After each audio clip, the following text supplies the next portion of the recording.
Recording in progress.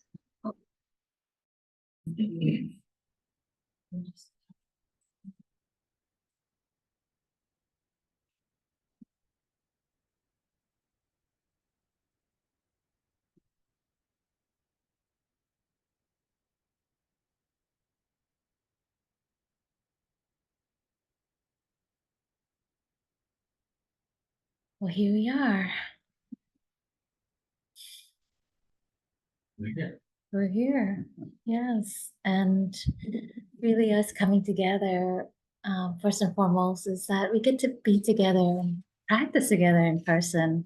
You know, we've been on the virtual screen with each other for so long, and we've become acquainted to each other through that space. But there's something really special about just being together in person in the same room. It's kind of a extra special thing these days, right? Having coming out of the pandemic and the world of Zoom and how much of that has transitioned to Zoom. And this is how things used to be. It was only like this. This is all we had. And so it's almost like it requires this exuberant amount of effort to be in person, right? all the yes, over the reward, exactly. Yeah. So, um, I'm so glad you're all here. And I want to just begin by welcoming you to this specific space, Pacific Northwest Meditation, which is an inclusive meditation community um, that is on where our feet is touching the grounds of the indigenous people, the lands belonging to the Confederate tribes of the Grand Ronde, the Siletz, and many more. And our vision here at Pacific Northwest Meditation is to foster a diverse community that supports the practice for all who seek to improve their lives through meditation, service, and study of the Buddhist path of peace, compassion, and wisdom. And our mission is to cultivate a sense of belonging for new and experienced practitioners from the widest possible range of backgrounds, ages, races, ethnicities, cultures, sexual orientations, gender identities, socioeconomic classes, religions, political views, disabilities, neurodiversities, and beyond. So we aspire to be a contribution to the welfare of our community, our society, and the world by offering a space that support all folks in all underrepresented communities. And we hold this and practice this beginner's mind to build a sustainable community that practices deep listening, openness, speaking honestly, and acting with ethical intention. And our mission is to offer diverse Buddhist teachings and follow a gift economy model. And we serve and support the transformation of all sentient beings. And I want to take a moment to um, announce to you that we are officially a 501c3, a nonprofit organization. Yes, successfully completed. Yeah, our process. It's been a very quick 2-month process where I've heard it could take up to 6 months. So any donation that's made, like if it's on record, you'll get a tax deduction for that. And yeah, we're very excited to officially be in this space of service, and we're really here to cultivate this feeling of safety and belonging, inclusiveness. And here are some guidelines that I'd like to read around how we support this. So we study and practice together for the benefit of all beings. We recognize the suffering caused by biases, prejudices, systems of power, privilege, and oppression based on our identities of race, sex, class, age, ethnicity, religion, national origin, ability, sexual orientation, gender identity and expression, and all the many intersectionalities of the various identities. We aspire to do no harm and to dismantle barriers that cause separation and suffering, recognizing that our liberation is interconnected with the liberation of all. So we acknowledge you in all your rich complexities of your identities and all the dimensions that may have not been mentioned. We honor each of you in this practice as we are undertaking, and we offer a heartfelt welcome. Yeah. And we strive to be a scent-free space for people with sensitivity. So please, in the future, when you come, refrain from wearing scents. There's a garden in the back. If you need to step outside looking for a quiet space for those with neurodiversities. And please feel free to signal for comfort by engaging with us, with me. And for the safety of our members, and to cultivate a space in which all feel free to share.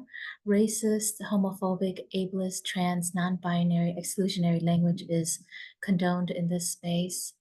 And it is our responsibility as a group, when we hear something, to say something as a call in to help both protect our members and allow growth, communication, learning, and connection. And so today we'll begin with a guided meditation. So 20 minutes of sitting, and then I will invite the sound of the bell. And then if you feel called, you're welcome to stand up, and we will continue in walking meditation around the room in a clockwise direction. And if you feel like you want to continue sitting or assume another posture, feel free to do so. You can sit on the chair, sit on the floor, sit on the sofa there, but doing what feels most supportive for you today. And after we practice, I'll give a short Dharma talk on interdependence and, the difference of that to independence, what we proudly wear in our country, being independent and self-reliant and the autonomy that we have. So I'd love to invite you into that topic and discussion, and bring in our different angles of what it means to be um, having this view of interdependence, which in itself, from our dear teacher, Zen Master Chinya Khan, is interbeing. So I'd like to begin our meditation with a short taking the 3 refuges and the 5 trainings of the body, mind, and heart, just to ground ourselves and orient ourselves for a practice. And so taking the refuges. So what we'll do is we'll just, read this together. I'll begin by reading the italicized words, and then we'll, join me as we read through the 3 refuges, and then also the 5 householder precepts.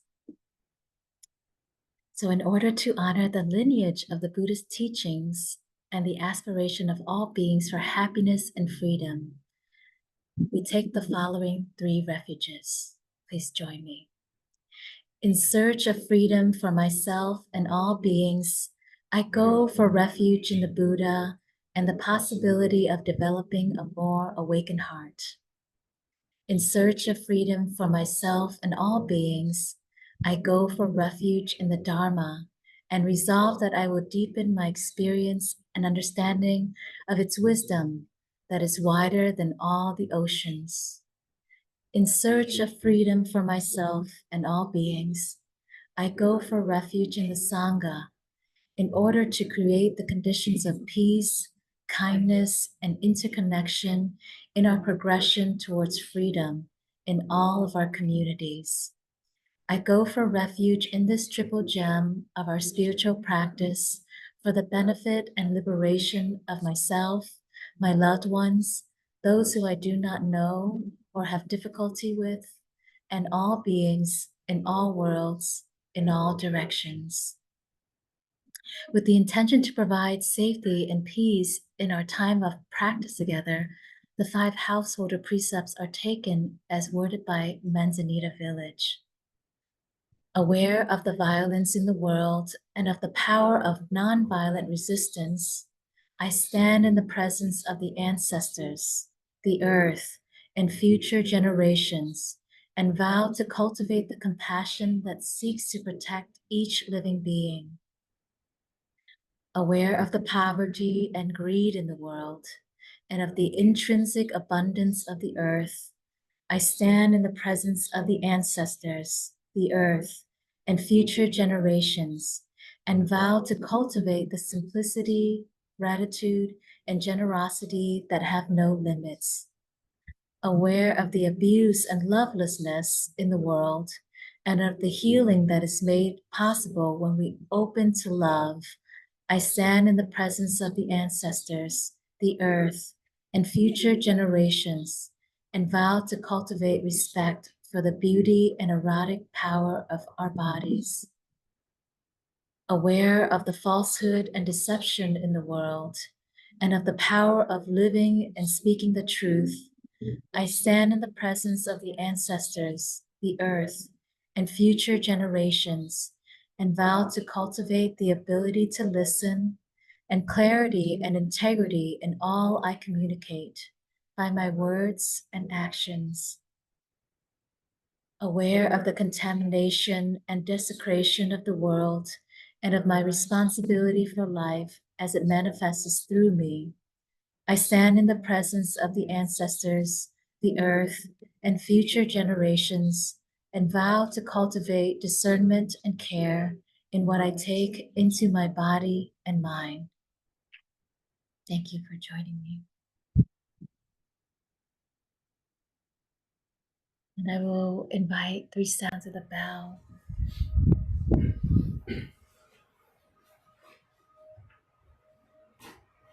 With the sound of the bell, the mind and body in perfect oneness. May the sound of this bell bring us back to our true home.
To take refuge within ourselves, we orient ourselves to the possibility of awakening within us, breathing in and breathing out, aware of the in-breath and the out-breath. We awaken to this moment that there's a body here, there's a body that's alive and breathing and awake.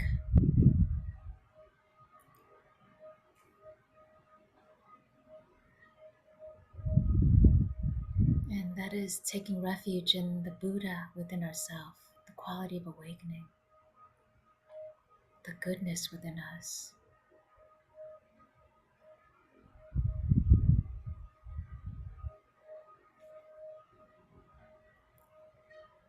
With each conscious in-breath and out-breath,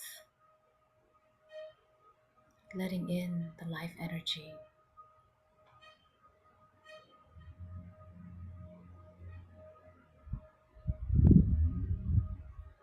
and letting go of the tension in the body and in the mind.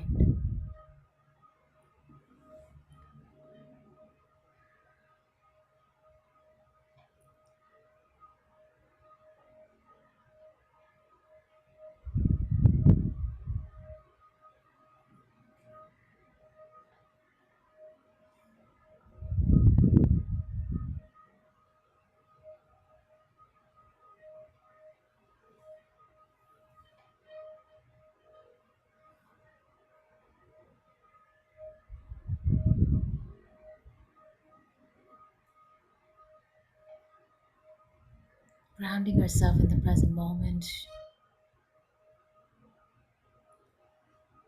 means that we are aware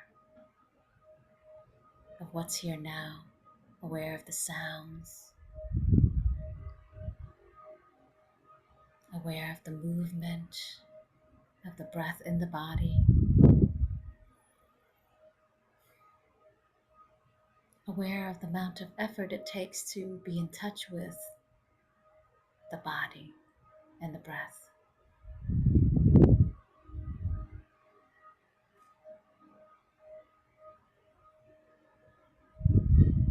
into discovering more ways to calm and soothe and relax the body.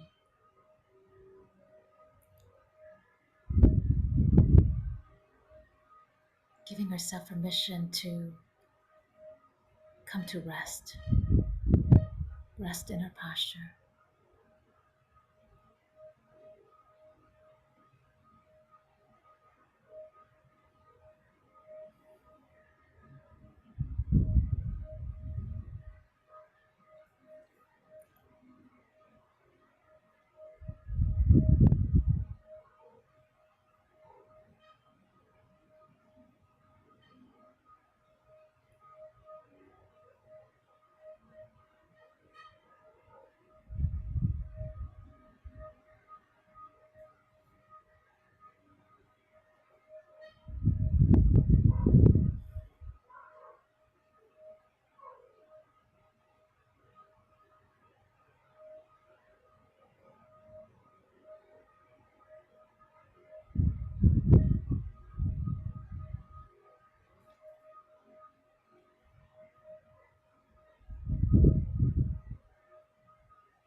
this commitment to take refuge here within us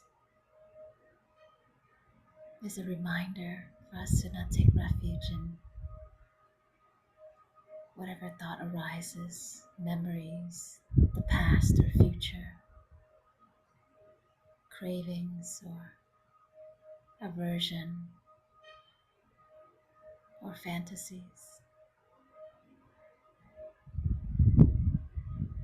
But this commitment to take refuge in our true home means that we generate this interest and effort to stay with this awareness of the breath, directly experiencing each moment of breathing in and breathing out.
Rest. Rest in that stillness, underneath the movement of the breath. Rest in that place of aliveness within you.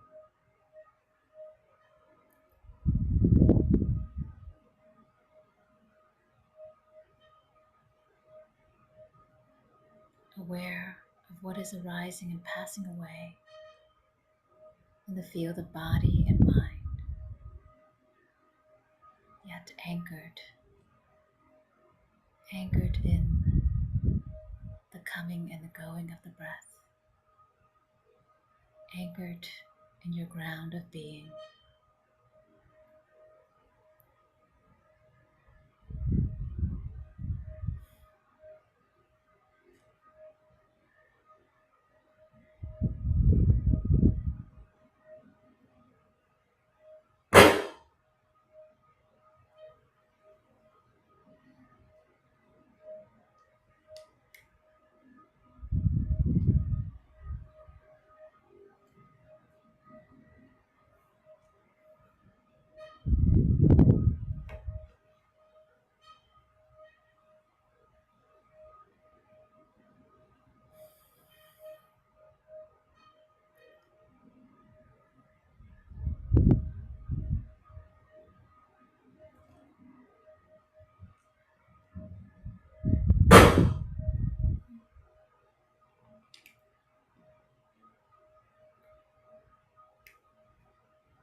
Everything that arises becomes a part of our practice.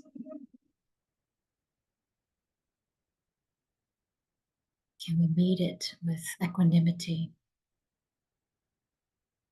Can we welcome what's here now?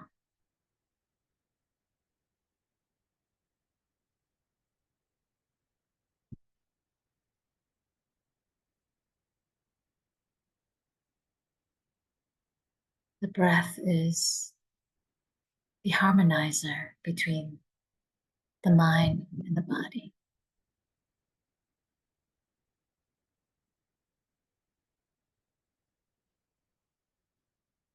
Calming, cooling, tranquilizing.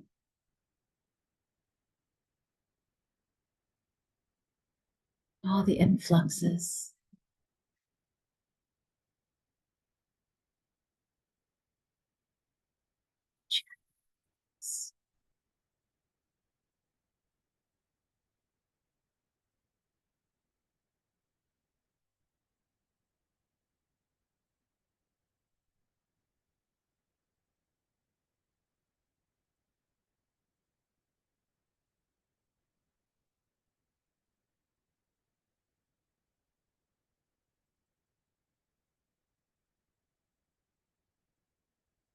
acknowledging what's there, and then releasing.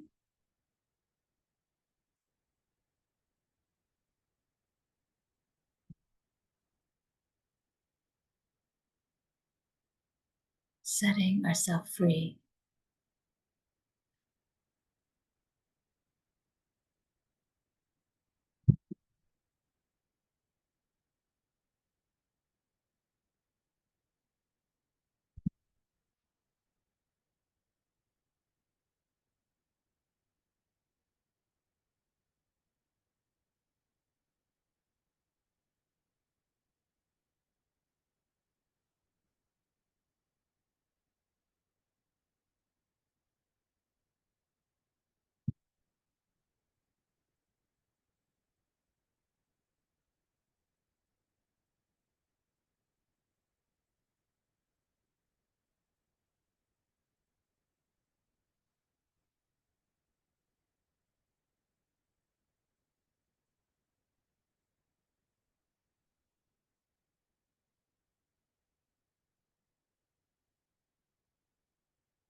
in your own time, at your own pace, rising from the meditative state.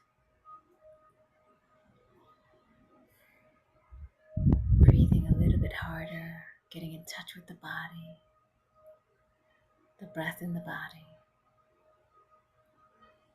opening up the sense doors to the space around you, aware of sounds, hearing sounds, aware of seeing colors, forms, objects, light, aware of the mood of this moment,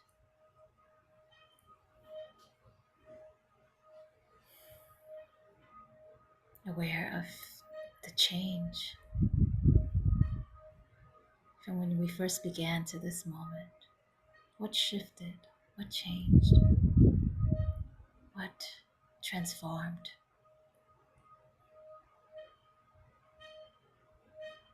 What softened? What settled? What vanished?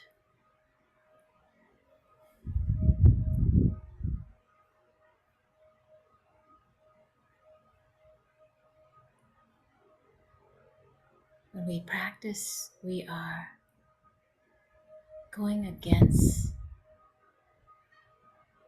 the culture of doing. We're intentionally stopping.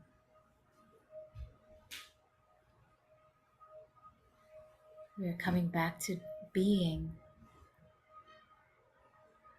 awake to how things are now. We're transforming ourselves at the base.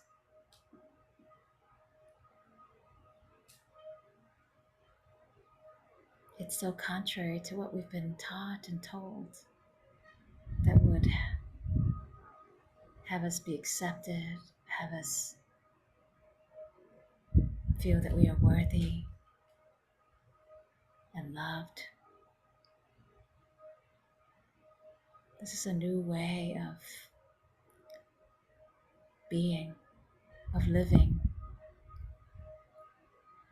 which lets us know that we are already loved, we are already accepted, we're already worthy.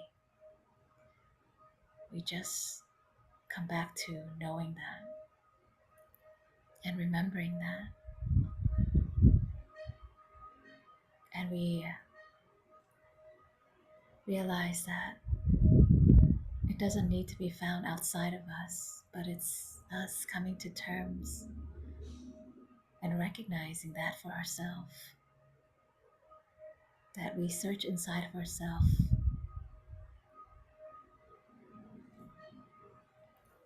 validating our own experiences,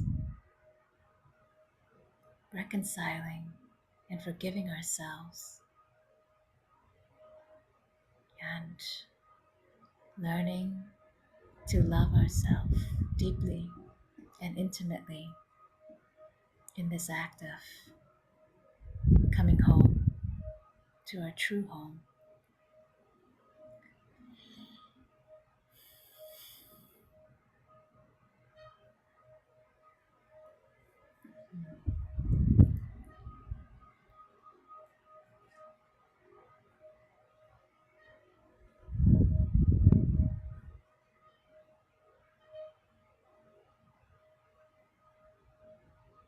What happens when we stop?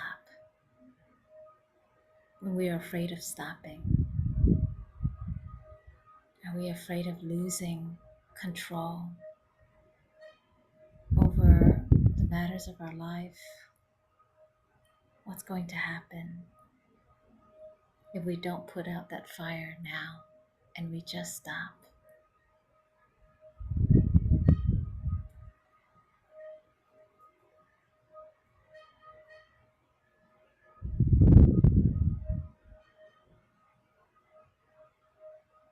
Why are we so afraid of losing our independence?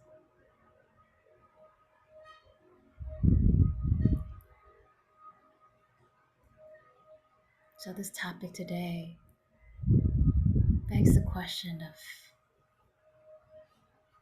what does it mean to go from independence to interdependence?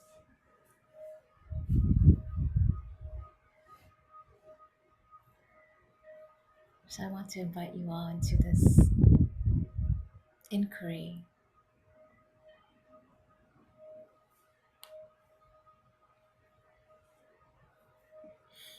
What does it mean to you to be independent? What is it about being independent that is so important?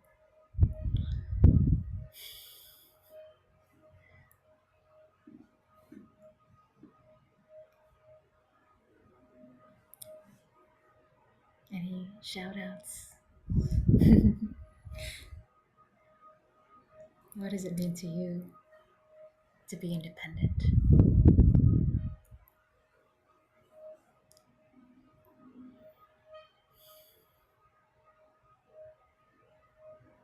When you say, I like my independence, or I'm an independent person,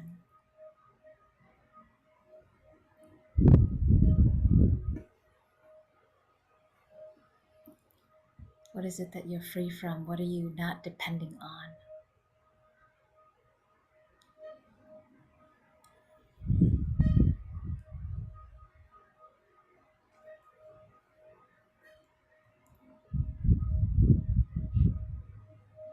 Yeah, do.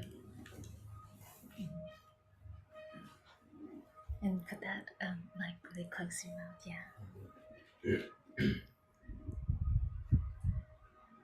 For me, independence and holding on to that has been my way of not letting people in. Mm-hmm. It's been forcing myself to take accountability for all the things that have happened to me that wasn't out of my control. But I took responsibility because nobody can change my life other than myself, is what I believe. And I didn't want to leave that burden on anyone else. So I found comfort alone in being independent with myself and never seeking assistance or help when I truly did need help. Because in that process of being independent, there was no forgiveness towards myself and no love. So as I learned to seek interdependence, I'm learning to forgive myself and love myself for who I am. And that starts with facing myself. Mm-hmm. Thank you, Johnny. Yeah.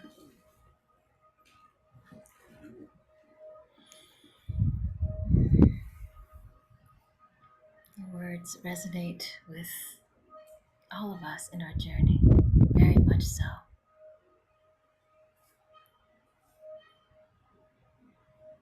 Anyone else have anything you'd like to share?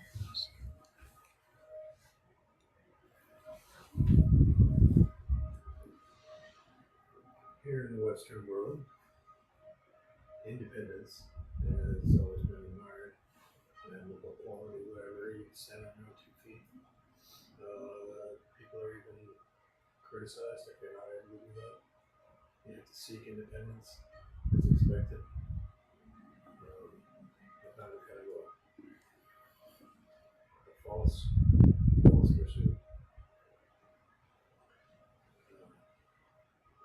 Like you said, used it as a means of isolating and not allowing their ideas or other people or criticism.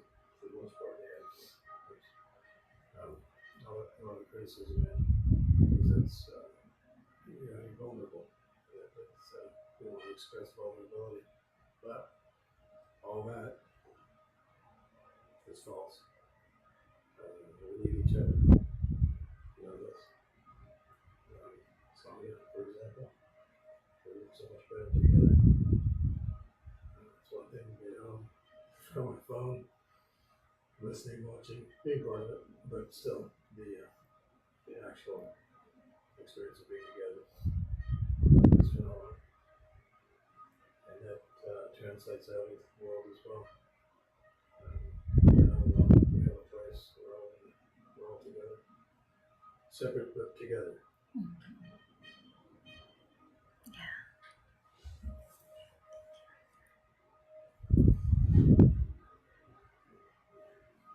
Thank you for both of your shares.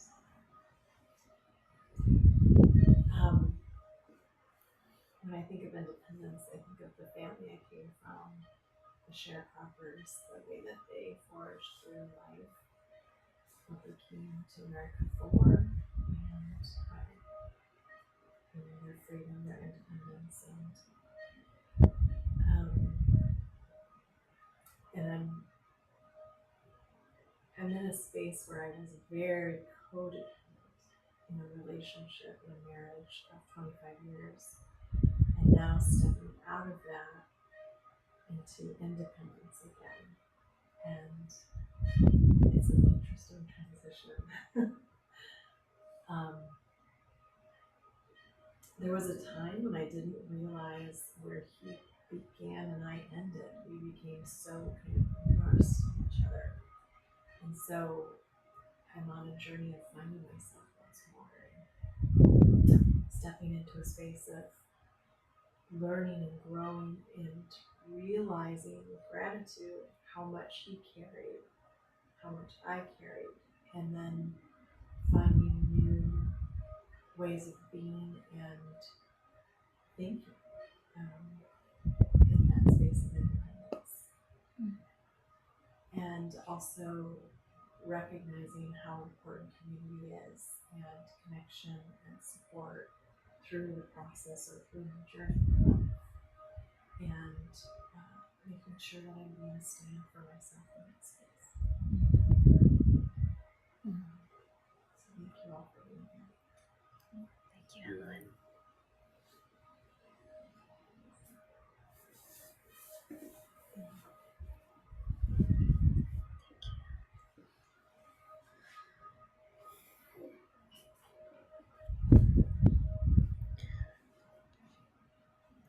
Yeah, so a lot of what you've mentioned here in your shares is how we see that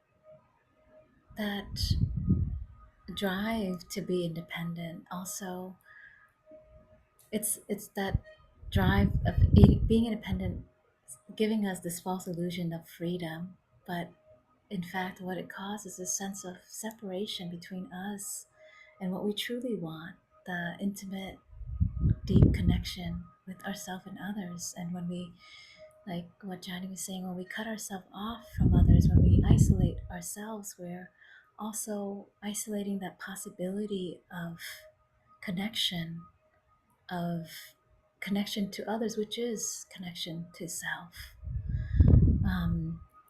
And while there's a sense of defiance of not depending on others or authority, there's a sense of free thinking. There's a sense of individualist, ways of being, and being free from constraint.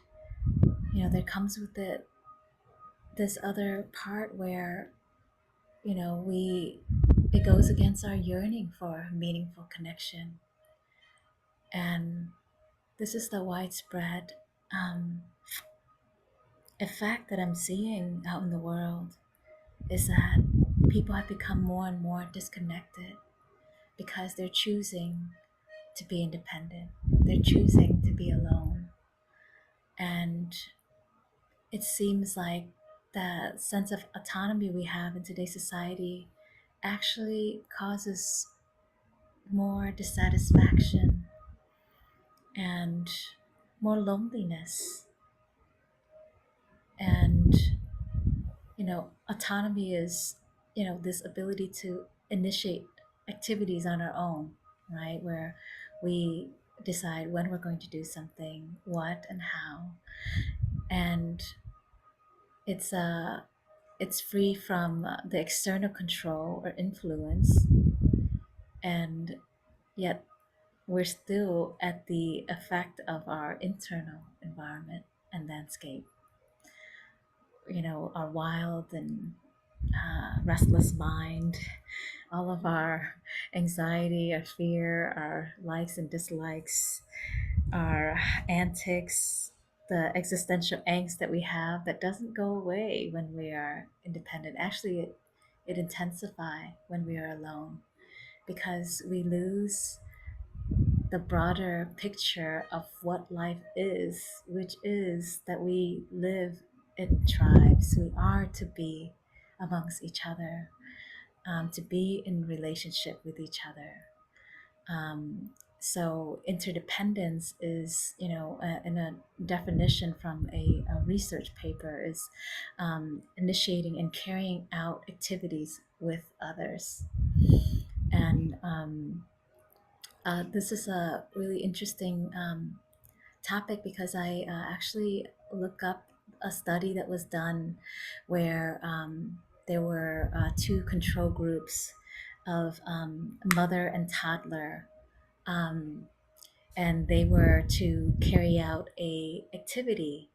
And in one group, the mother and toddler relationship was of a certain culture that whenever there's a task where the toddler would put the puzzle piece and try to match it and put the puzzle piece into the right shape. And in this group, the mother was there helping the child and would turn the shape so that assist the child, and then the child would find a way to put it in, and like help from the very beginning to assist in that process, and the child stuck with it until it was done. And in the other control group, the mother and toddler relationship was more from a culture where it was like, okay, here you go, here's a puzzle piece, and go ahead and put that in. And the child was left to their own to try to figure it out. So there was a sense of autonomy in that group. So the toddler learned how to just do it on their own and try to figure it out on their own. And then when they really struggle, maybe the mother would come in and, okay, try to, here, go do that, do that. And so they learned how to speak up.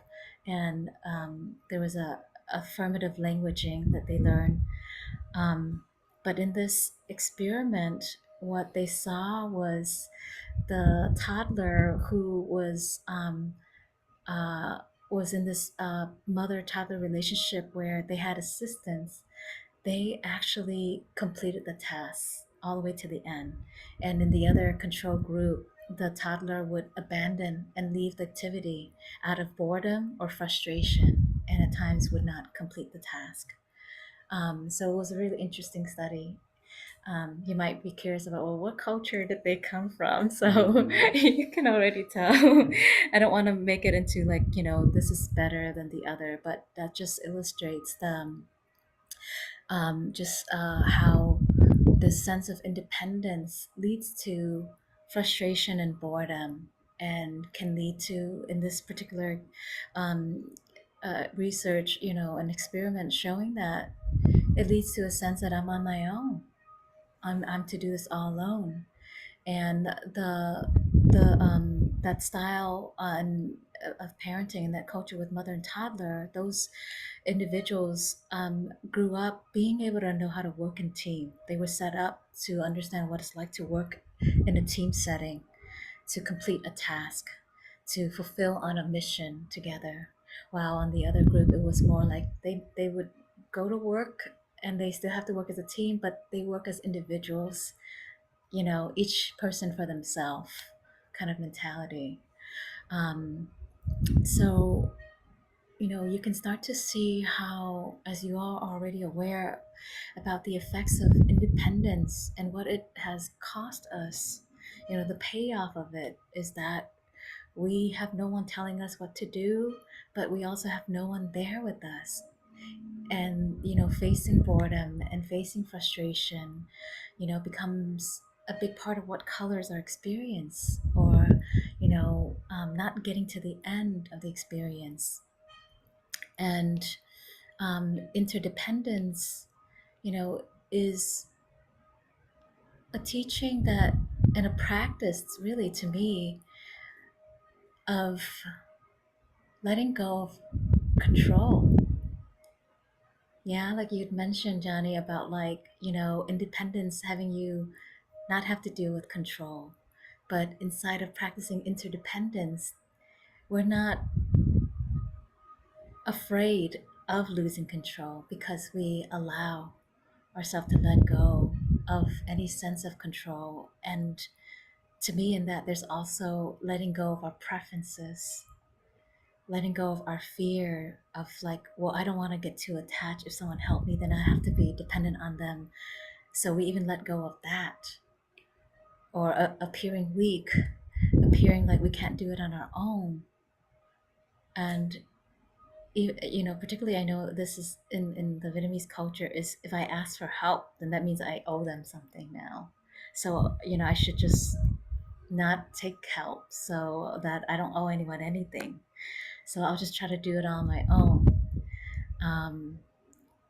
And so interdependence requires us to lean in, to being cared for, to being, served by others.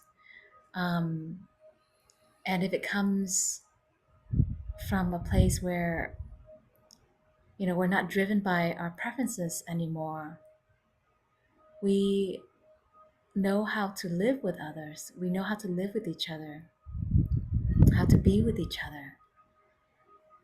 And independence is, when we look at it from an aspect of relationship, it's avoiding intimacy.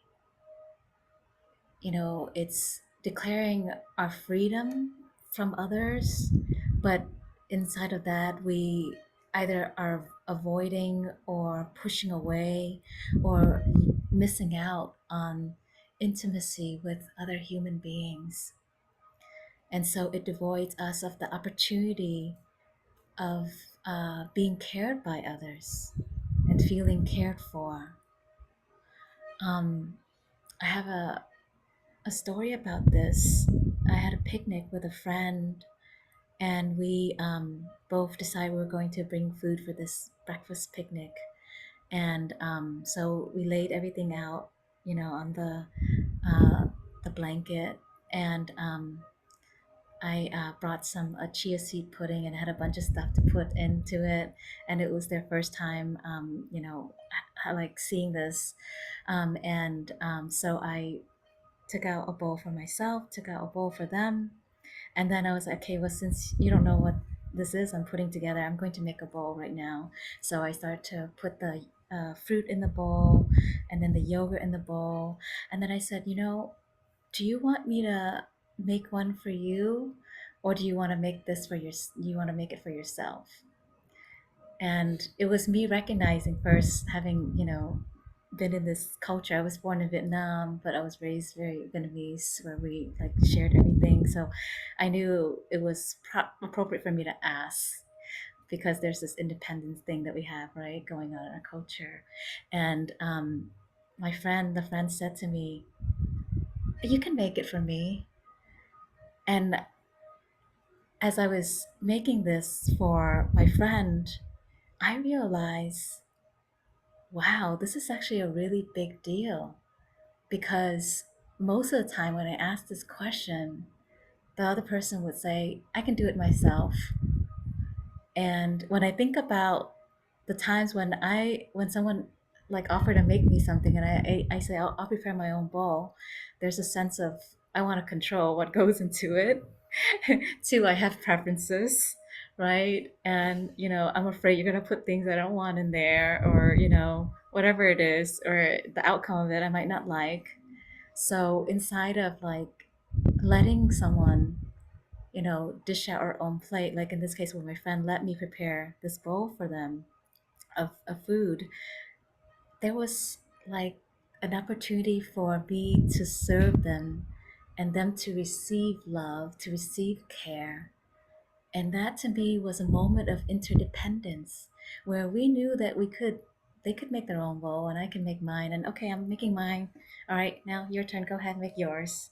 Right? How different is that compared to the experience of interdependence where, yes, we can rely on ourselves, but we're going to lean into each other and allow, the other person to take care of us as an act of love. And I said to my friend, I said, by you letting me make this bowl for you, you are receiving, this act of generosity and love that I'd like to express. And, by letting me do that, that's letting me express love. And by you receiving that, that's, I see that you have the capacity to receive love and allow for it.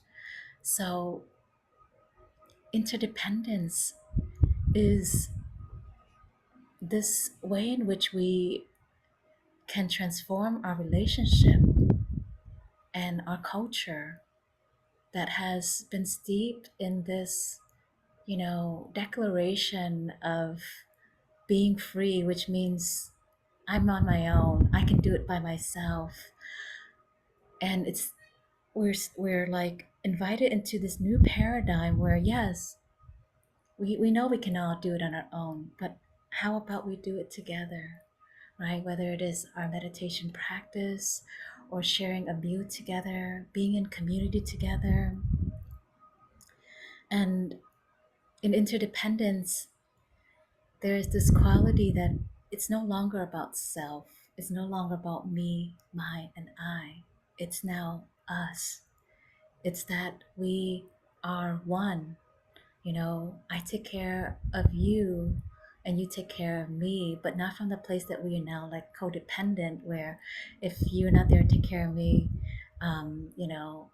I can't take care of myself, or I'm kind of at lost, or I'm off balance. But we are balanced when we come together, open and receptive and receiving and giving at the same time.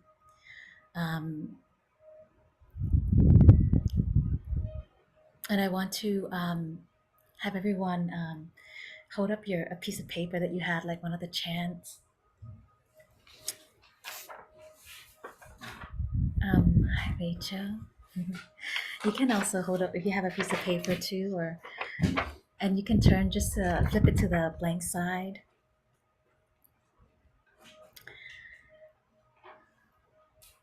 And I want you to just take a moment to just look deeply at this.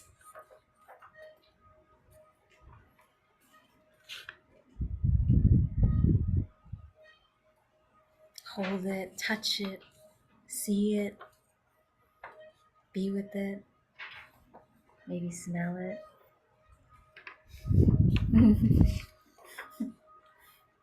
Hear it.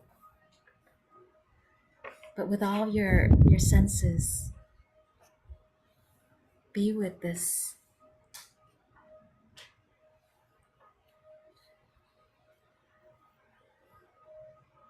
Be present to this piece of paper.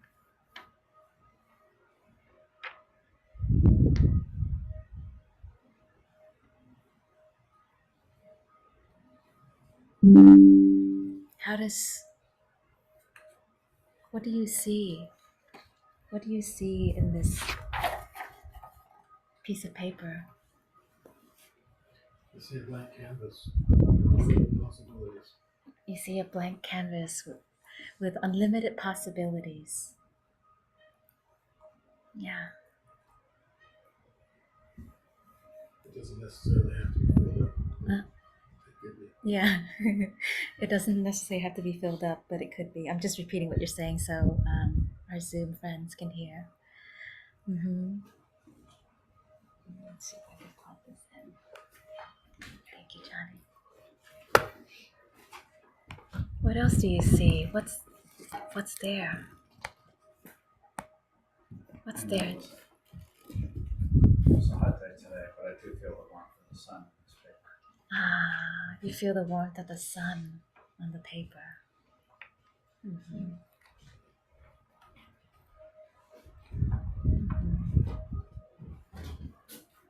Yeah.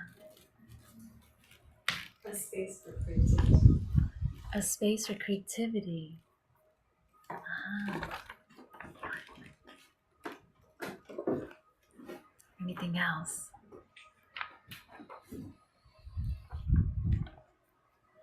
Yeah, great. Thank you. Welcome, Jordan and Rachel. So we are contemplating on this blank sheet of paper with all of our, and you can just take one that you might have at home, but just looking deeply at the piece of paper and taking it in with our sense doors. And what are you in touch with when you hold onto this? How does interdependence exist on this blank sheet of paper? Several years of sunlight here. Several years of sunlight. Yeah, so you see the sun in this paper, and water, and air. Yeah. A lot of people earning a living. A lot of people earning a living to make this happen. Yeah. Yeah. To receive creases or sun, it needs a hand to mold it. Yeah. To receive the creases and the sun, it needs a hand to mold it. Yeah. And those of you on Zoom, if you want to share anything, feel free to unmute yourself too, and everyone in the room will hear you.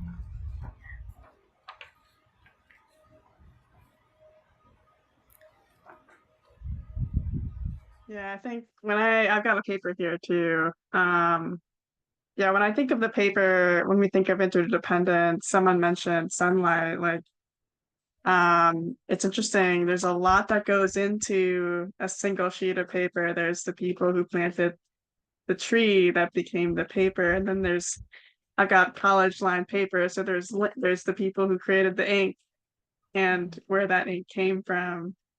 It's interesting that just a single piece of paper, there's a lot that goes into what it is, and then not just what it is, but my own relationship with it. The fact that we all call this paper, that's like our interconnectedness as English speaking people. And someone said, I see a blank canvas, I see creativity. And that's interesting too, because that's kind of our interconnectedness and like all of our memories. Like a lot of us as school children probably wrote on paper, colored on paper. Maybe you're an artist in your day life. So it's interesting to just see all the manifestations and interdependence and just something so simple. So thank you. Thank you, Rachel.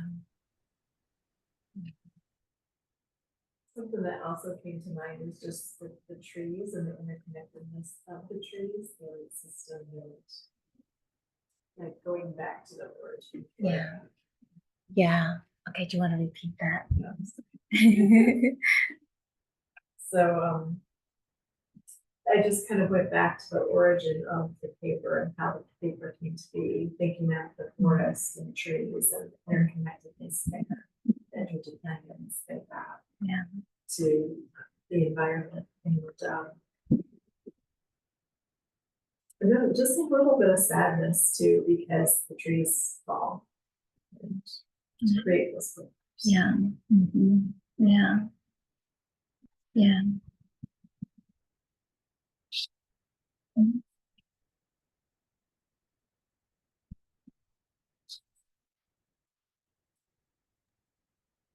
Yeah, for me, actually, I came in late, so I don't know what the context of this paper exercise is under, but and I didn't sit right before we talked about this, but for me, actually, what came up was a lot of anxiety, because of what we were just talking about with the trees. I have a lot of anxiety about trees.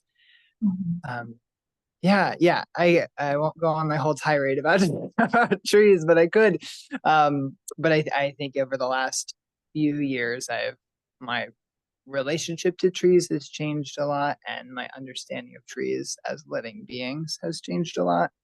And so when I look at a piece of paper and I'm really consciously thinking about it, that's what immediately comes up is my sadness and honestly also like rage and anxiety about, as a human species, our relationship with trees and how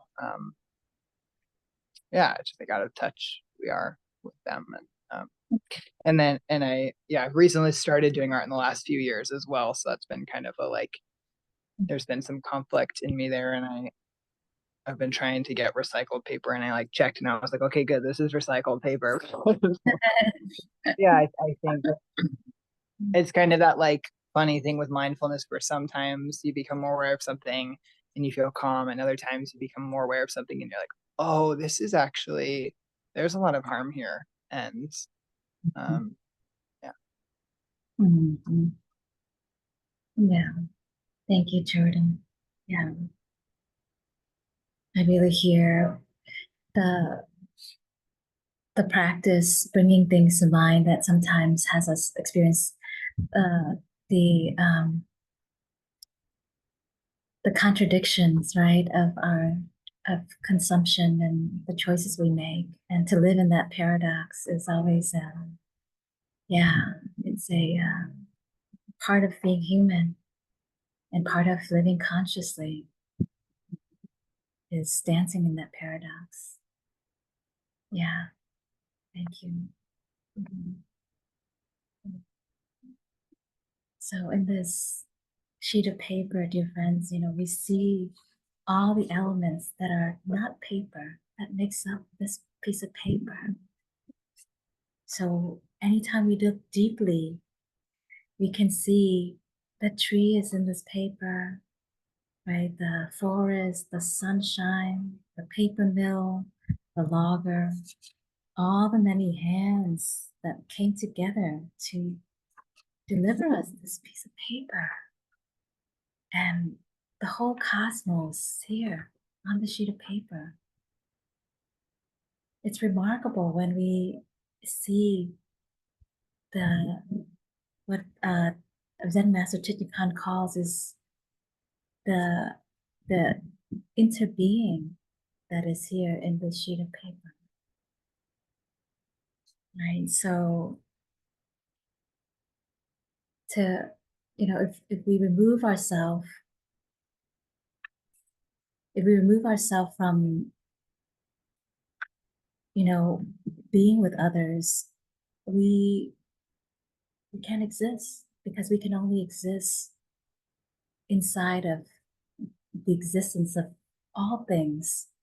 So interbeing means that we cannot go by yourself alone. You have to go and be with everything else.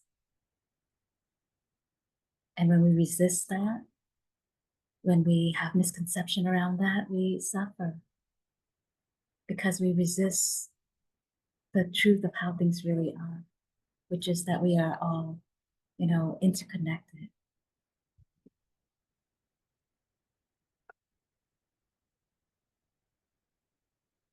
And this is a teaching on non-self, right? That there's no one thing that exists separate from others, whether it's us or the trees or the sheet of paper. We're all made up of non-self elements. So for this paper to exist, it's made up of all the non-paper elements. It doesn't exist as a separate entity.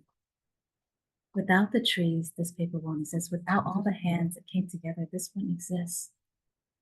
So the same with us. The fact that we at times believe that we can live independently from the outside world, from one another, we are cutting ourselves off from the way things really are. And that's where suffering arises, is from that misconception and living out of that misconception. one of the other example that I love that I think is relevant to this time is Thai. Thai means teacher in Vietnamese, and when I say Thai, I'm referring to the Zen master Trina. So Thai says that the left cannot be by itself alone. So it has to interbe with the right. So if you are on the left and you wish for the right to disappear, then the left will disappear at the same time. If you wish for the right to disappear, right? So it only exists, the left only exists because there's the right. So when we understand that, we all make up a part of this web, this is called the interest net. And that some of you might have heard this before. The interest net is, you think of like, I envision like a spider web, and it has all the little drops, dewdrops on it, like little gems. And when light hits it, you can't tell which, dewdrop was lit at first, but they reflect and retract lights against each other like gems. So this is the interconnectedness of our existence in relation to one another and to all things, whether it is living things or non-living things. This paper is non-living, but in it is all the elements that are living. So is it non-living or is it living? Right? If we leave it, will it deteriorate or will it stay like this forever? So meditation helps us to see deeply into the nature of interbeing, of interdependence. And it's not something we speculate as a concept, something that is to, we can debate it all day and have all these, really great dialogues around it. But in Buddhism, we are to practice meditation to come to this realization within ourselves about the interconnectedness, the interdependence, the interbeing that is there between us and all things, the oneness, the no-selfness of all things. And before we go into our sharing and discussion, how do we practice realizing the joy and the depth of interdependence? Jonathan, earlier you mentioned that we need each other, right? We need each other to realize the joy in interdependence, that by leaning into each other, that we can experience a kind of joy that we can't experience when we're alone and independent. We wouldn't know of that joy until we've experienced being together. And so inside of that, one of the practices, like I mentioned in my story about picnicking with a friend, is practicing giving and receiving. So to let in and let out, right? And to recognize that it's not a transaction, but it's a communal process of relating to one another, of being a part of the web of life, right? And to me, that's one of the ways in which we can, it's like the antidote, the medicine for our impulses to be independent, to be individualistic, right? Is to practice giving and receiving. It opens us up to how much better it is when we have someone do something for us. Like, yeah, I can fix that bowl of, chia pudding myself, but it just feels so nice to have someone do that for me. Or like setting up this room, yeah, okay, 30 minutes. If I, really like, definitely I can get this place set up in 30 minutes, but it's so much more joyful when we have each other, when I have friends here that we set up together. And, that's a practice for me too, to call upon, help, knowing that, you know, why do it alone when there's a joy in giving and receiving and taking it on together? So it's like, if we stop needing each other, what is our very existence for? And I think about this from the standpoint of a relationship of a mother to her child, right? If her child doesn't need her anymore and is not receiving her love or care anymore, she will experience a loss. She will experience a disconnection. Or two people who are together, but they no longer need each other anymore. They're just living parallel lives, independent. I'm here, you're there, no longer needing each other. What meaning is there in our existence when we don't need each other? And it's choosing to need each other, right? Because there's a sense of, well, I really don't need that person. I can be happy.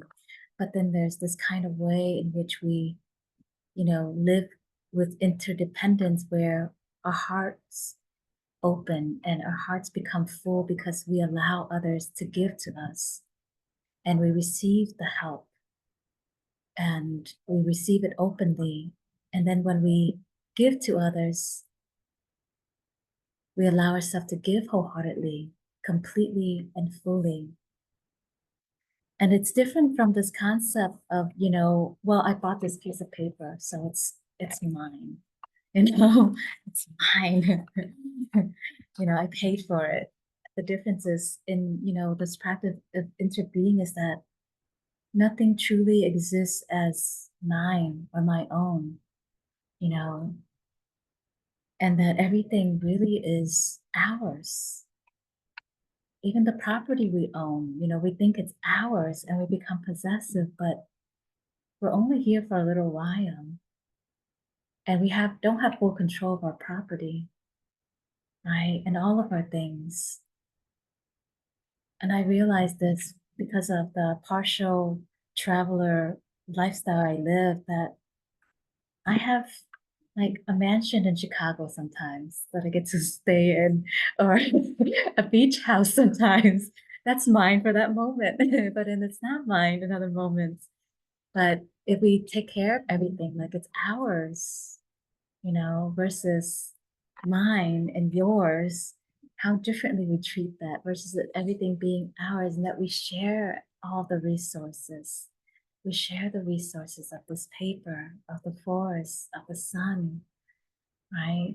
Of all the elements, of all the conditions, all the tangible things that we have, all the material resources that we have, right? So even that, to me, that interdependence of resources too is a place where we can also practice breaking free from independence and individualism to, the collective, communal, to the web, the interest net that, when we take care of each other, we're taking care of ourselves. When we give to others, we're giving to ourselves. When we are willing to receive, that is an expression of love that allows the other person to express love. By receiving, we are also expressing. So I want to invite your voices into the space. What are you in touch with inside of this distinction between independence to interdependence?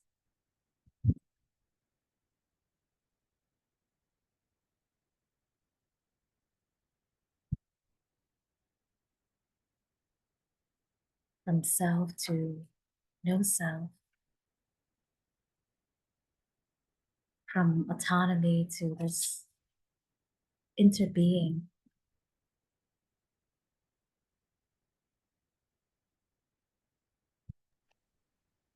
I have a few thoughts, if I can go Yeah. first. Well, first, that honestly kind of blew my mind a little bit in a few ways. There was one point where you were talking about like the separation with the paper, and I don't remember even what you said, but I was like,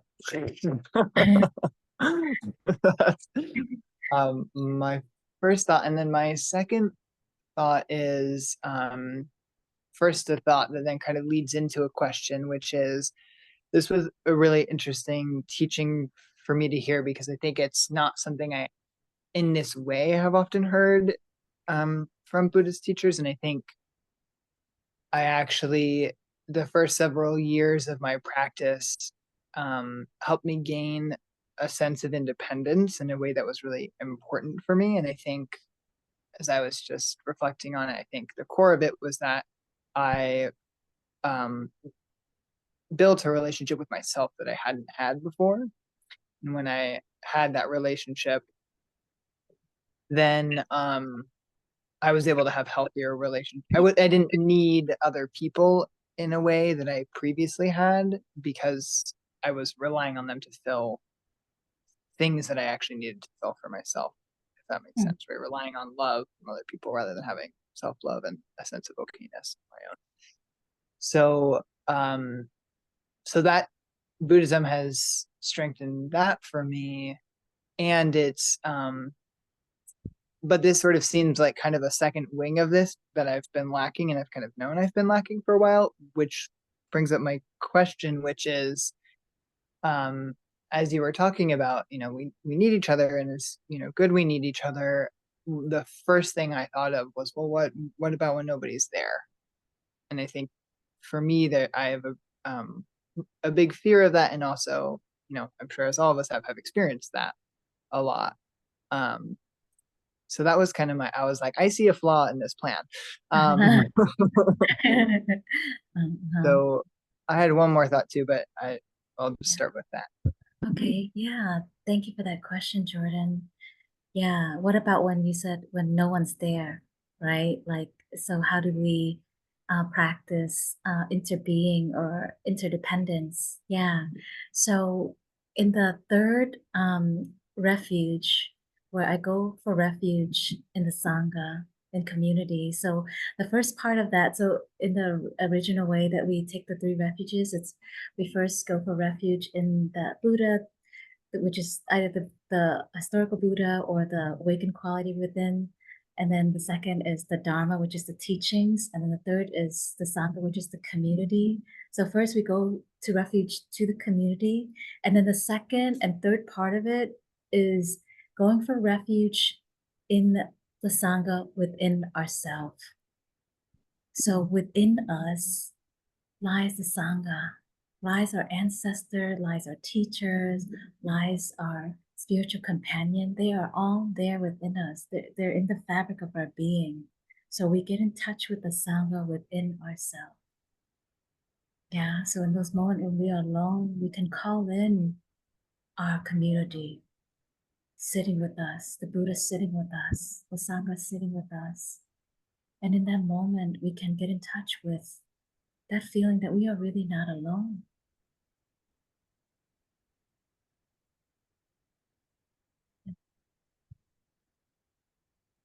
So initially, the three refuges seems like it's going to something outside of us, and then it's going back to that's already there inside of us. Mhm. Yeah. So that's a very deep level of what the refuge is, the taking refuge is. Mhm. Hence, you hear it three times. When certain teachers chant it in Pali, it's first outside, and then the second time, and then the third time again. So that's, bringing it home closer and deep within us, the secret refuge.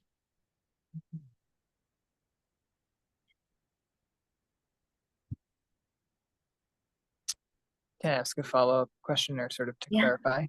Yes. So it'd sort of be like to not close ourselves off from needing others and relying on others, but knowing that sometimes others won't be there, and when that's the case, then calling on sort of the internal sangha as we're talking. Yeah, exactly. Yeah.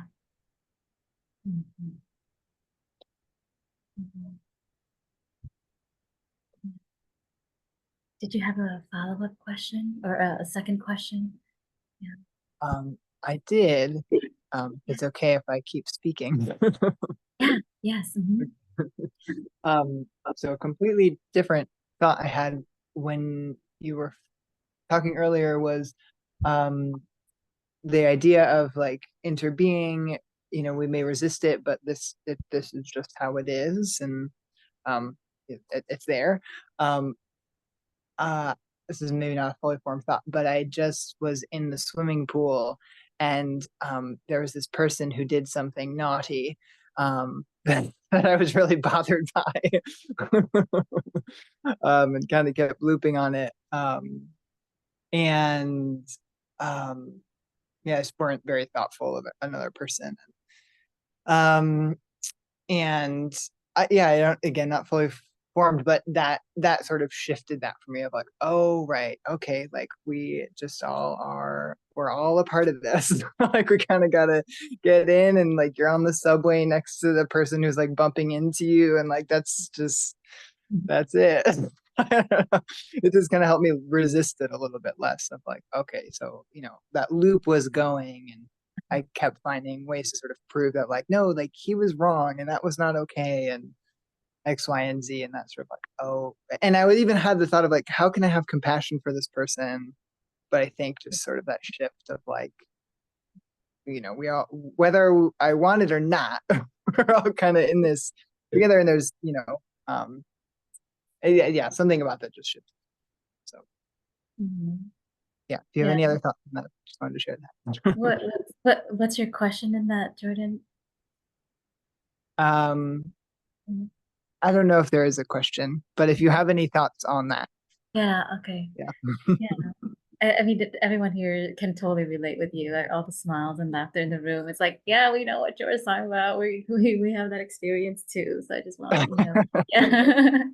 Yeah. Yeah. Yeah. It's when the mind goes into judgment, right? And "Oh, people should do this. They shouldn't do that. People should be more considerate. Um, I mean, that's just what our mind does that. I think one thing I often say is, don't judge the judging mind. Don't make yourself bad and wrong because you went into judgment, right? Because it's kind of a natural part of us that is always wanting to make sure things are in order. And when something is out of line, out of order, that's where we look. That's where our attention turn to. So, um, I think the practice teaches us, mindfulness teaches us how to observe our judgment. And then, that moment when we are aware, oh, I had this view, or I feel this way about this person and what they're doing. It's the ability to see it and then to, not let it erupt into anger and frustration and annoyance that, knock us off our center, but to be able to take it in and see, oh yeah, I'm really caught in this. I'm really hung up on this. This really bothers me. Maybe we want to investigate deeper, or maybe it's just kind of a thing that we can just observe passing by. And then, like you said, and then that reframe is also helpful when we can reframe like, yeah, we're all in this together. And to even see, it's like that, how deeply connected we are. It's like that butterfly that flaps its wing in one part of the world can create an earthquake in another part of the world. That's how deeply connected we are to one another. So to see when a person, is out of line, right? Or acting out of order, um, how it ripples outward and affects us, and how we can also see what about all the things that I don't know that I'm doing that could be impacting others, and how that's also rippling out at times unbeknownst to me. So even in that recognition, that might help, like you said, give rise to compassion, understanding, and forgiveness. You know, they don't know, they're not aware. And there might be time that I was unaware too. And so may I, out of my own ignorance in those times where I was unaware, may I forgive them for them not being aware also of the impact on others. Yeah. Yeah. Thank you for that question. Mhm.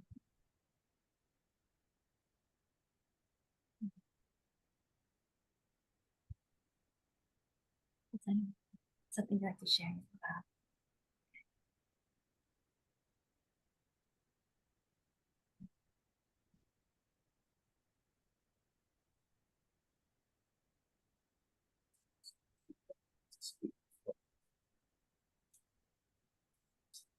Together. So Mhm.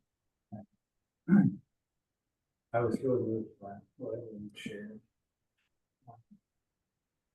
about independence and independence and how complex it really is.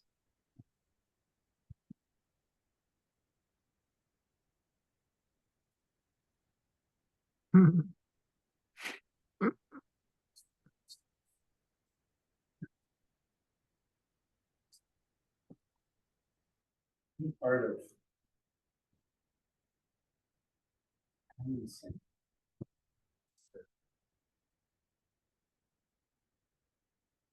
there needs to be a freedom of allowing and letting be Mhm. and not presuming. So that book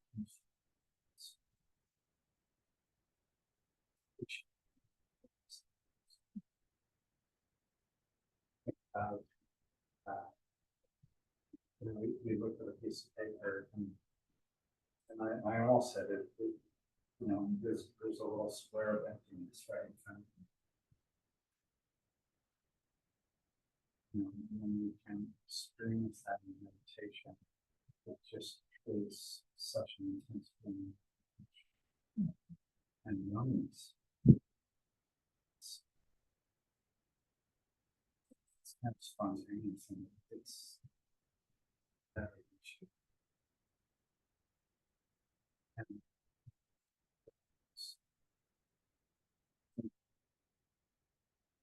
relationships with friendships, you know, so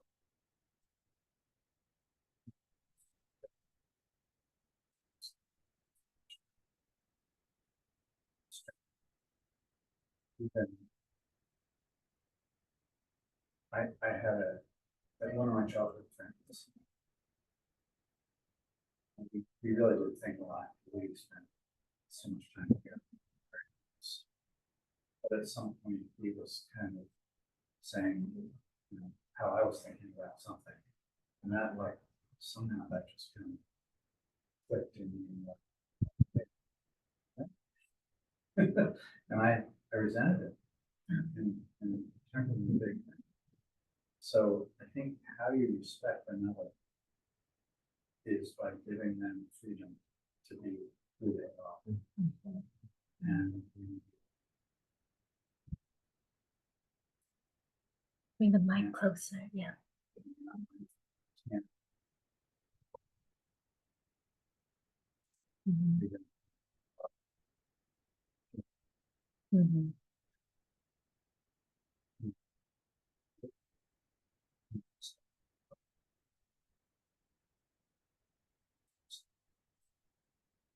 Mhm. So it's really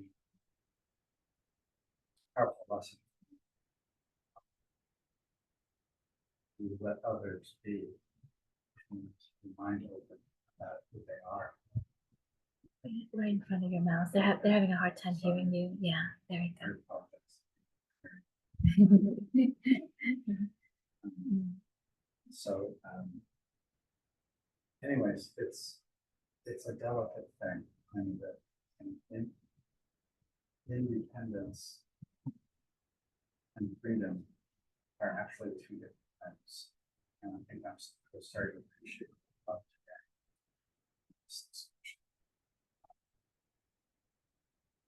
Independence means sort of not recognizing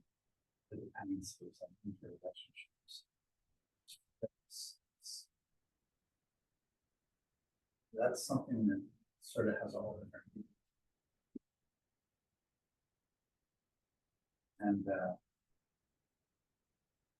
just one last comment. So, I think was that Jordan. So Jordan, if you were worried about it, this can bother you with thought, I can top that every single. But so when the Americans were sweeping across North America and they taken appropriating culture, that when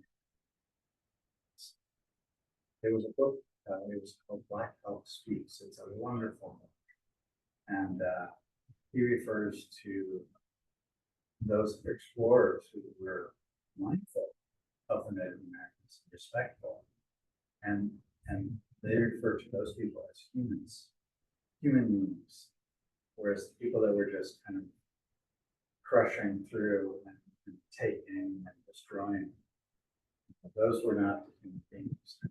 It's just a good reminder that, you know, in history or in there's always room for humans. And mindfulness helps me to be a better human. And I know It's all interrelated. Thank you, Val. I just wanted to share a couple of experiences that I've had. Sometimes I think it's important for us to listen to those subtle signals that the universe gives us. One day I was visiting my mom in Hawaii and I went into a shop, and it was a crystal shop. Beach. Anyway, she said, "You need to go and sit in the tree." I thought, that's very odd. And I took the rest of the day to do that. And I found a beautiful tree on the beach. And I sat in it for the remaining of the day. And eventually the kids started to sit in trees too, because they were seeing mom do it. And they thought it was quite interesting and fun. But what it did was it helped me to connect with all of it. It was a moment when I went into a deep meditation where I really went into the roots of the tree and I really connected with everything and felt very much connected in the space of oneness. And I feel that nature is one of our greatest teachers. And so taking the time to connect with nature, we do that on vacations or on times when we get to go hike or, you know, outings, but to really take that time to be with the tree. Really to look about the interconnectedness. And another experience I had with, you know, I never imagined I could sit and meditate for 4 hours, but I did at a retreat. And when I did, I had an experience of Sangha with myself. And that experience was, once I got into I don't know what level of meditation you call it, but when I got into what I interpret as a deeper level, every patient, every person, every family member I've ever encountered were present in this experience, and they were all kind of in a circle with me. And it helped me to see that they're with me and around me always. It was a very beautiful, because some of the patients that I had even forgotten about were there and present, and I just realized they are part of my life, of the universe itself, and it just really helped me to see oneness, but also to see Sangha in the midst. Mm. Thank you.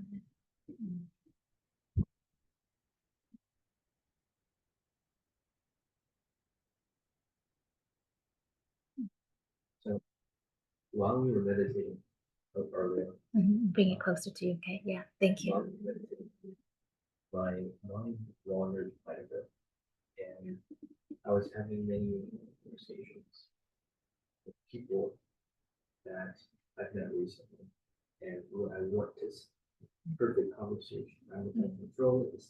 This is what it's going to look like. It's perfect. But I kept wandering too far. That's a fantasy. And when you said that, as we meditated, I realized this is all fantasy. And rethink how I'm going to go about this, and started thinking about intervening. And we started having a discussion still, but with myself. And I'm asking myself questions. And I don't know if I experienced something, but as I was asking myself questions and answering questions on the breath in, on the breath out, I was finding answers. I was finding why I wouldn't forgive myself, why I didn't love myself.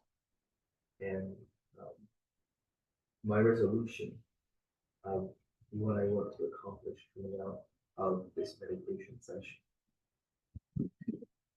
And I guess that was my communion with myself and allowing me to be me and finding company, a positive company with who I am, instead of closing myself off and being independent. And then when we started looking at the paper, I realized as a kid, to me, paper was a conversation.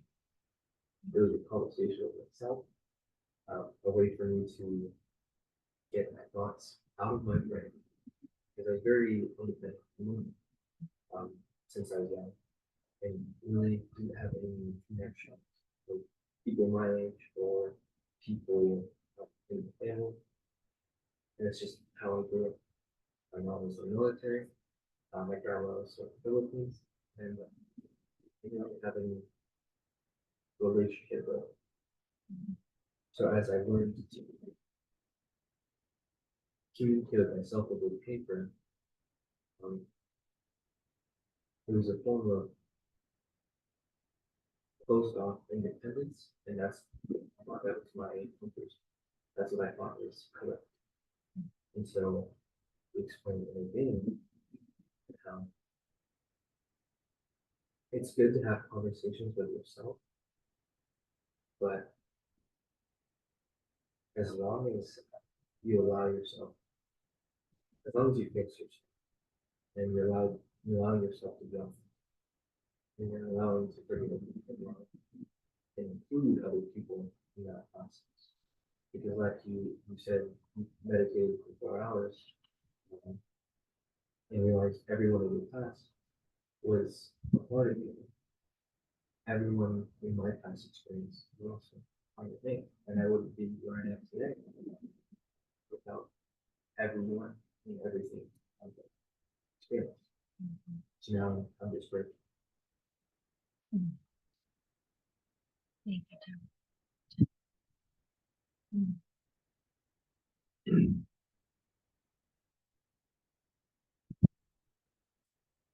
But that's what we started from.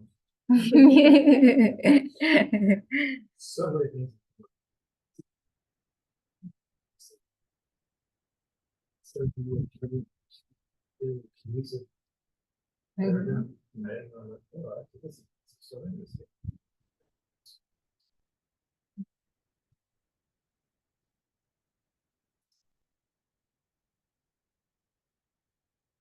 The group I wouldn't hear.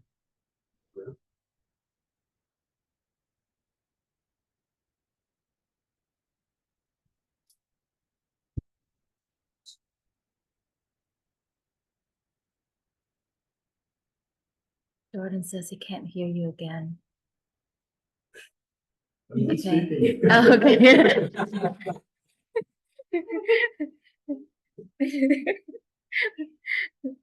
Oh, okay, that's why. Yeah, that was right at this minute. I was checking the time. They can't hear what I'm saying, by the way. They're not moving on this. Try to put together some thoughts. Mhm. So, sorry. Yeah, trees, paper, climbing trees. Last time I climbed trees 5 years ago. It was awesome. It's awesome. In the early 50s, climbing trees. People were like, what are you doing on the tree? I'm like, I was climbing the tree here. Trying to 10 feet higher than I did. Like pointing towards. There you go. Yeah. Is that how?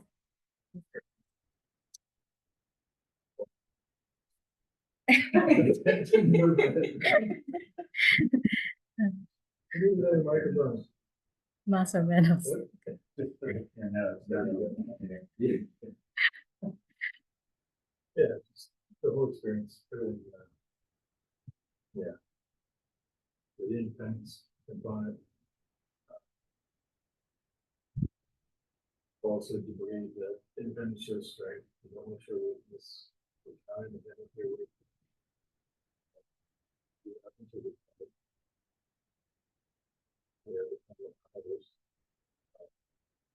We're all together.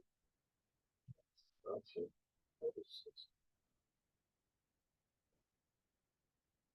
From the 50 hard to paper, what we see. One person. That's our line. I'm not think of all this independently, but together, flesh out the whole idea. And that is such a strong foundation that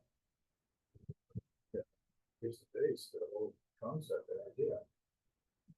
Just to know what others know and willing to share. The awareness of being aware, allowing yourself to be aware. It's so important, so valuable.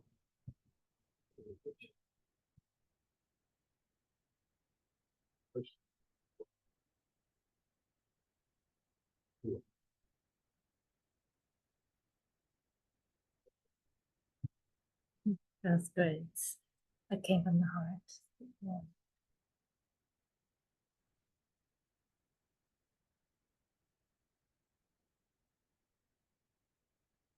Anyone else have anything you'd like to share who didn't get a chance to speak yet?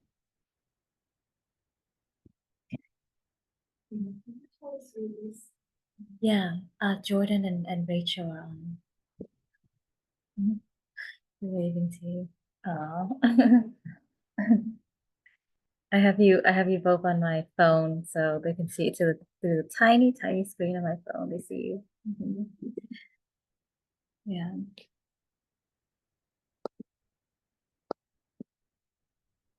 So this, this is when we practice together as a Sangha, we are giving birth to this collective wisdom that on our own we can only realize a speck, a piece of it. But when we reflect on the teachings together and share our experience, it opens us up to this collective wisdom that's there that can only come through this web where we, you know, share and we reflect our experience like the interest net where the gems are reflecting light upon each other and then they're all lit up, right? There's no beginning and no end as far as which one is the beginning, which one is then. We reflect that back to each other. So this is the teaching of interbeing, is that we interbe with each other and we enter on awakening.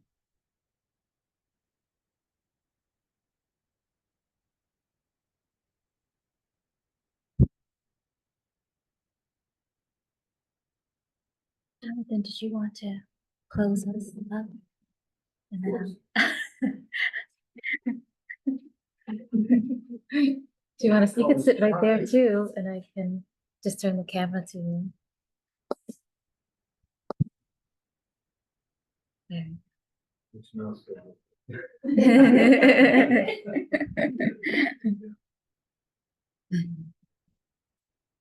And just you can speak from your heart or wherever. Yeah.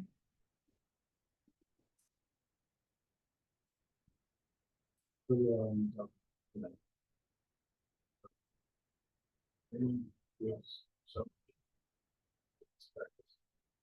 Your sangha, your space.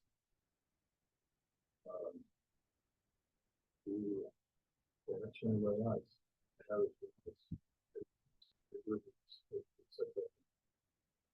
like a swing and calm,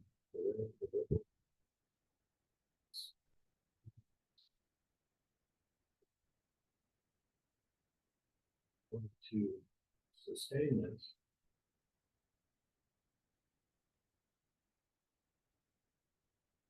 Yeah.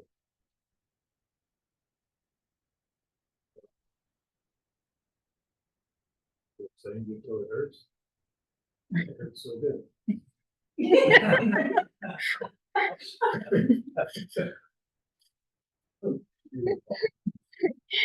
Or I could just read from the page.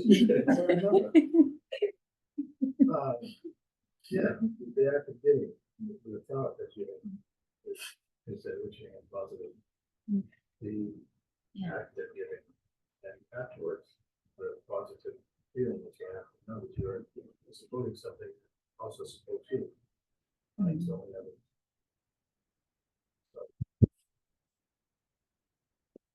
Feelings are, you make a cash donation to a person. You make a sell quick pay to PNW community at gmail.com. There's also an option for Venmo. And you can Truong with 5. And that's the phone, which is 109. Go to the comment section.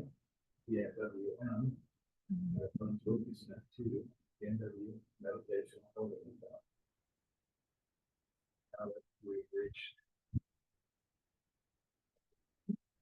Yeah, 501c3. Yeah, yeah. So we have the mhm.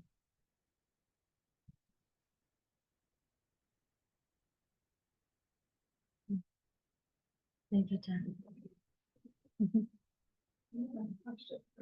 Yeah. My donations have been through Zelle, so is that still okay as well? Yeah, so all donations from June 21st onward is tax deductible. Yeah, and even from the very beginning, since we first started, anything that came through, myself and Canna we've tracked everything, and Rachel, who does all the bookkeeping and accounting for us, goes in and review everything and creates these really beautiful and amazing like spreadsheets that are just to die for. So yeah, yeah. Oh, they can't hear what I'm saying. Yeah, yeah. They can't hear what I'm saying, but yeah. Yeah, so yes, since June 21st. Yeah. So in the donations that you're receiving so far, the self-assessed started, is that enough to pay for teachers, or are we still in kind of a deficit? For Yeah. That's a great question. So, it has not, it has not covered the teachers, like for myself and Candle. We took ourselves out because we realized it wouldn't be enough. But we're hoping that, as we ramp up, that we could eventually be supported by the Dana as well. So right now we're deferring receiving Dana, not because we, are not willing to receive, right? That is the practice, but we want to let that fund go to our community being exposed to more diverse teachers. So we have done the accounting, like it's been, Rachel said maybe 2 or 3 weeks ago, where we put together the accounting all the way to the end of the year to see what the numbers would look like with the average donations that we are receiving. And yeah, and so it shows that you know, we still are behind as far as to cover all teachings. But right now, with what we currently have and with the rate of the average donations we're receiving, it's enough to cover this room, and then for one teacher to come from outside to teach a month, once a month. And we're hoping that as time progresses, as we grow as a community, because right now we're somewhat underground. We're not on the Google map yet. We're still working on building our website and designing our logo, but that uh, you know, our presence is known in the community and in all the communities, that you know, we could eventually, our next goal is to have one day retreat in a month. So right now we reached the goal to be able to, you know, have a fun one outside teacher come in and teach every month, a diverse teacher with some diverse angle of teaching. And then the next is to have uh, 1 day long retreat a month.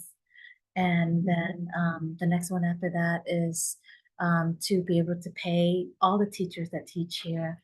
And then to eventually, and we have other goals too, which is to be able to support sitting groups throughout the city, like the Westland, Lake Oswego group, maybe a Vancouver group, another Portland group, a queer group, a BIPOC group, you know, to be able to have a space for them where it's funded by the community, because these groups are meeting outside here and they're kind of on their own trying to survive, or they are surviving, but to be able to, you know, take care of all the groups inside of what fundings we get that comes in, and to operate as a collective community, as a Maha Sangha is what they call it.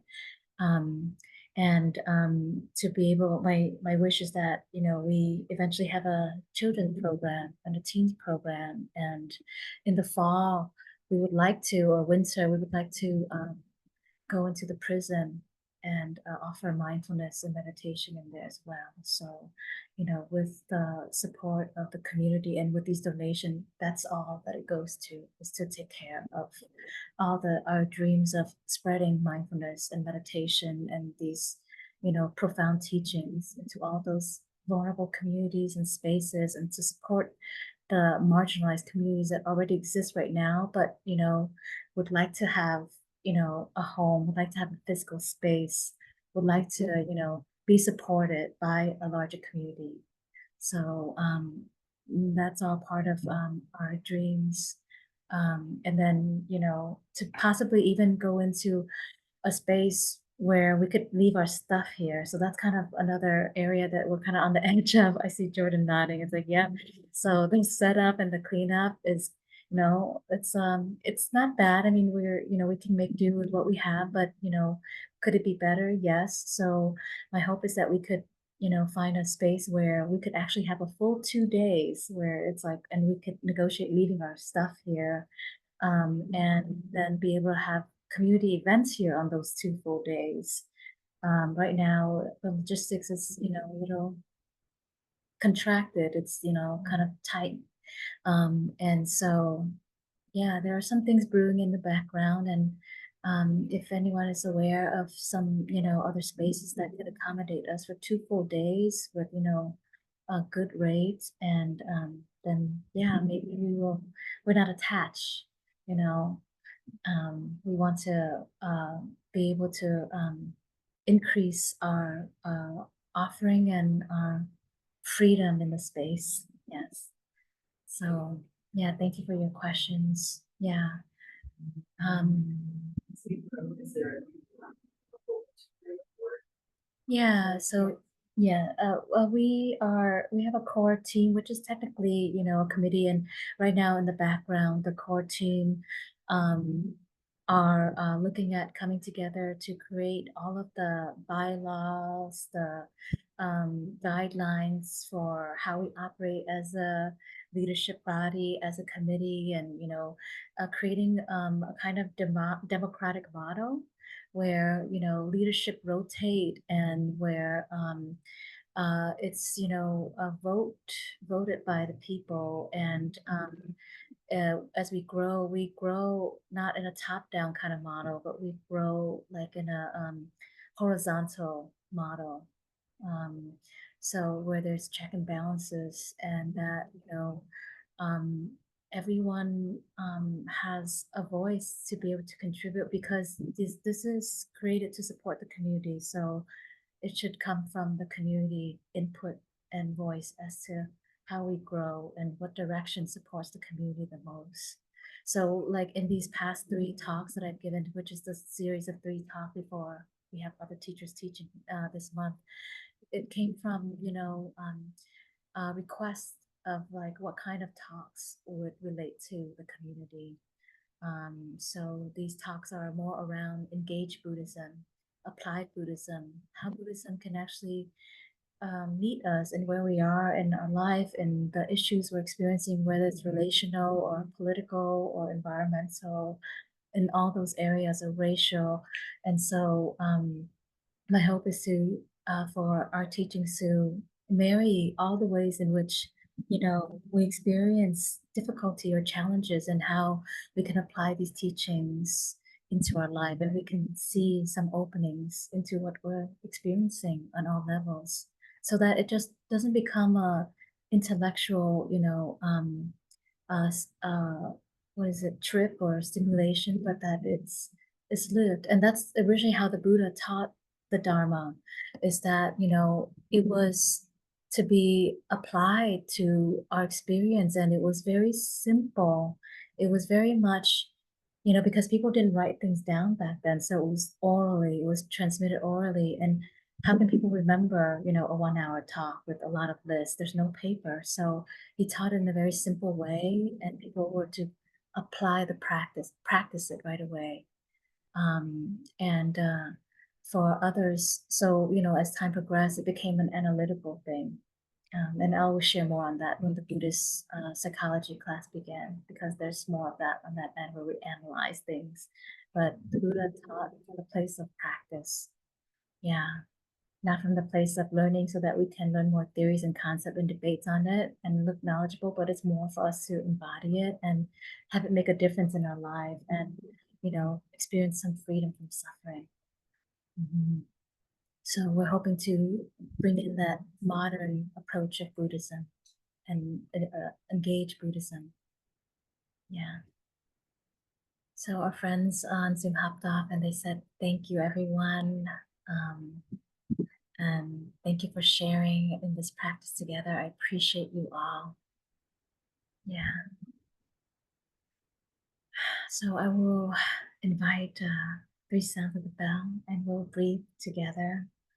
And we'd love to invite you all to share some food together, whether we decide to have that here or outside of here. We have fruit and beverages and such. But let us end with 3 conscious breaths.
Thank you for sharing your presence and your practice.